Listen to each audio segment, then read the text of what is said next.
Na memória número 15 desta edição, do primeiro volume das Memórias de Adolfo Bernardo Schneider, traremos a impressão do autor sobre os ciganos.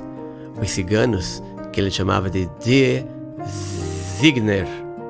E eu peço perdão aqui, obviamente, pela minha pronúncia em alemã. É justo que estou fazendo apenas uma mera alusão aos termos escritos. Mas que fique engraçadinho, talvez, para as futuras gerações entenderem.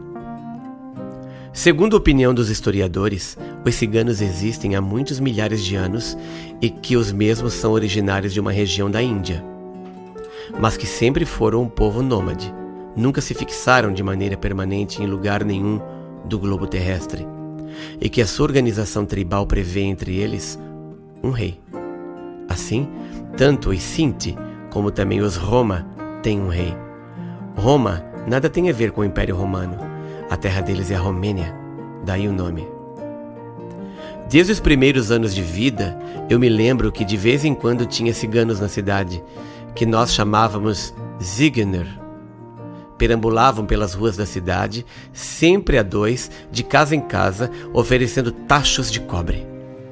Os ciganos sabem trabalhar muito bem o cobre e aproveitam essas suas habilidades para fabricar tachos de diversos tamanhos. O que me chamou a atenção desde o começo, eles não eram gente bem vista aqui. As donas de casa, temendo roubos inclusive de crianças, colocavam na porta da rua uma vassoura virada para cima. Ali nenhum cigano entrava. Também nós, crianças, fomos imediatamente avisados. Quando aparecerem ciganos na cidade, venham já para casa, pois os ciganos costumam roubar até crianças.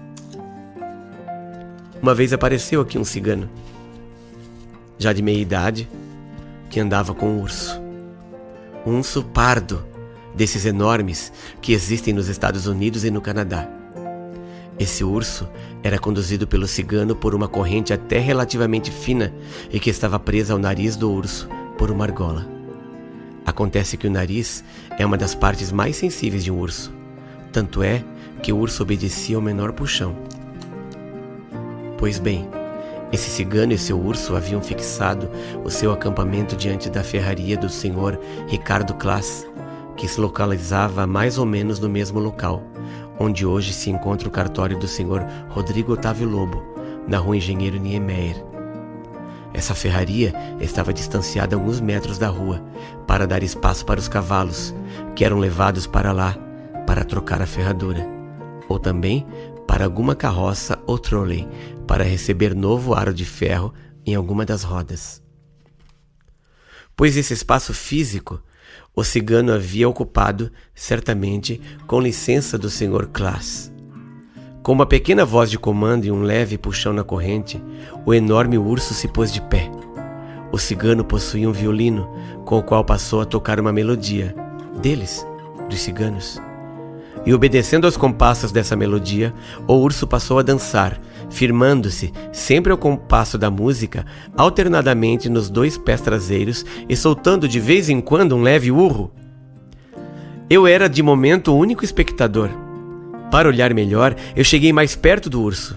As crianças ainda não têm noção do perigo.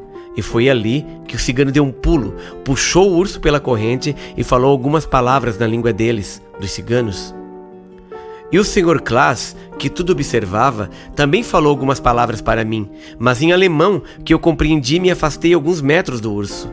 O mesmo poderia me alcançar, me abraçar e me matar com um abraço, como o mesmo tem feito em outros locais. Também este espetáculo não era de graça. Com o cigano tocando no seu violino, por sinal, bastante ordinário, não tinha caixa de ressonância, e o urso dançando, sempre se juntava a gente e não demorava, o cigano fazia circular entre os presentes o seu chapéu, para recolher os vinténs e os tostões, pois o cigano fazia entender que a coleta era para comprar carne para o urso, a única comida que o mesmo comia e cada dia uma porção de quilos. Enquanto circulava o chapéu, o urso ficava deitado, descansando. Consta que, para que o urso aprenda a dançar, ele é levado, com auxílio da tal da corrente, para cima de uma chapa de ferro, debaixo da qual se havia ateado fogo. Sobre essa chapa quente, o urso não fica parado, passa a tocar seguidamente os pés e a trocar um pelo outro. É a dança dele. Não sei se é verdade esta parte, mas são os boatos que chegaram até a mim e eu fiquei bem impressionado. Mas ver o urso dançando ao som de um violino é algo que eu jamais vou esquecer.